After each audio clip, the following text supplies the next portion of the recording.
Indonesia, Malaysia, Cambodia. Oh, look at Cambodia, 97%.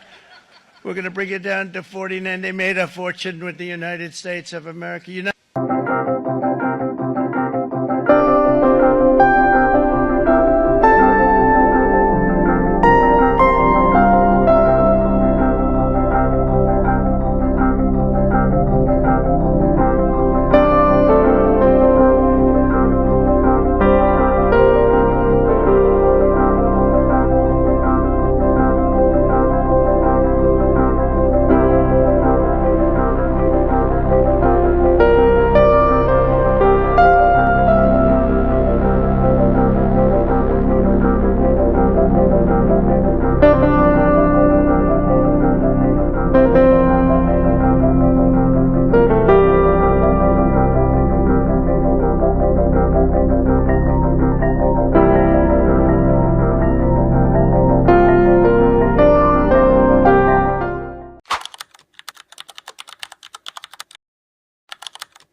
Assalamualaikum warahmatullahi wabarakatuh. Perkenalkan, nama saya Iqbal Saputra dengan NIM B111328 dari Fakultas Hukum Universitas Jambi, Prodi Ilmu Hukum, dengan dosen pengampu mata kuliah Hukum Perdagangan Internasional saya, Bapak Budi Ardianto, SHMH. Di sini saya akan membahas materi jurnal tentang kedudukan hukum perdagangan internasional terhadap perekonomian Indonesia oleh Nikade Srimasi Ristiani dan Ni Puturai Yuliartini dari Fakultas Hukum dan Ilmu Sosial Universitas Pendidikan Ganesha.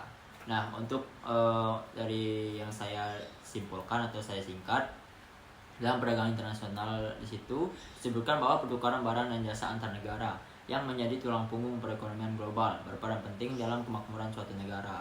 Hukum perdagangan internasional meskipun belum memiliki definisi tunggal yang disepakati adalah bidang yang berkembang pesat dan sangat penting di era globalisasi ini, yang mana memiliki definisi perdagangan internasional adalah perdagangan yang dilakukan antar negara atau pemerintah negara dengan negara lain berdasarkan kesepakatan bersama.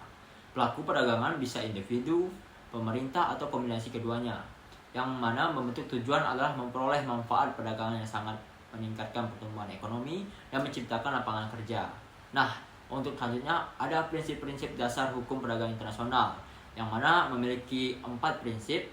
Yang pertama, prinsip kebebasan berkontrak. Para pihak bebas membuat kontrak dagang internasional, termasuk memilih jenis kontrak, forum penyelesaian sengketa, dan hukum yang berlaku selama tidak bertentangan dengan peraturan yang ada. Yang kedua, pacta sunt servanda. Kesepakatan atau kontrak yang ditandatangani harus dilaksanakan dengan etikat baik dan bersifat universal. Yang ketiga, penyelesaian sengketa melalui arbitrase, yang mana semakin banyak digunakan dalam penyelesaian sengketa perdagangan internasional. Yang keempat, kebebasan komunikasi navigasi. Semua pihak memiliki akses yang sama dalam berkomunikasi untuk keperluan dagang. Nah, untuk tujuan perdagangan internasional memiliki tujuan utama, yaitu sejalan dengan GATT, yang mana General Agreement of Tariff on Trade, yaitu mencapai perdagangan internasional yang stabil, menghindari praktik perdagangan internasional yang merugikan, meningkatkan volume perdagangan dunia, meningkatkan standar hidup dan lapangan kerja, serta mengembangkan sistem perdagangan multilateral. Indonesia sendiri menggunakan hukum perdagangan internasional sebagai acuan, seperti terlihat dalam kasus rokok kretek dan Amerika Serikat, mana Indonesia memenangkan sengketa di WTO. Dampak perdagangan internasional bagi perekonomian Indonesia. Perdagangan internasional memiliki dampak positif dan negatif bagi perekonomian Indonesia.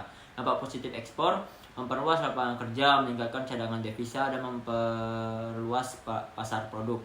Dan dampak negatif ekspor menimbulkan kelangkaan barang yang di dalam negeri, eksploitasi besar-besaran sumber daya alam. Dampak positif impor, meningkatkan kesejahteraan konsumen, mendukung industri dalam negeri, dan kemungkinan alih fungsi. Dampak negatif impor menciptakan pesaing bagi industri dalam negeri, menciptakan pengangguran dan mendorong konsumen. Manfaat perdagangan internasional bagi perekonomian Indonesia. Manfaat utama perdagangan internasional bagi Indonesia meliputi sumber devisa, meningkatkan pendapatan negara dari mata uang asing, memperluas peluang pekerjaan, mendorong pembangunan baru dan menekan angka pengangguran, meningkatkan kualitas konsumsi, mendorong industri dan dalam negeri untuk bersaing dan meningkatkan standar kualitas barang. dalam jasa. Memperluas pasar dan keuntungan memungkinkan pengusaha menjual kelebihan produk ke luar negeri, meningkatkan produktivitas dan pendapatan. Peningkatan teknologi memungkinkan transfer teknologi maju ke negara berkembang melalui pelatihan.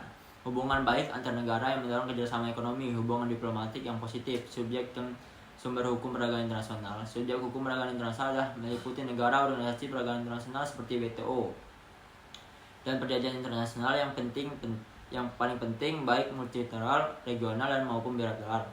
Hukum kebiasaan internasional, lex mactoria, praktik-praktik perdagangan yang berulang dan menjadi mengikat. Prinsip-prinsip hukum umum, prinsip universal seperti etikat baik dan fakta sunt servanda. Putusan badan pengadilan dan doktrin sebagai pelengkap jika sumber lain tidak memberikan jawaban. Yang mana kontrak, perjanjian tertulisnya dibuat oleh para pedagang sendiri, berfungsi sebagai undang-undang bagi para pihak. Hukum nasional penting dalam penyelesaian sengketa dan memiliki yurisdiksi mutlak di wilayah negara.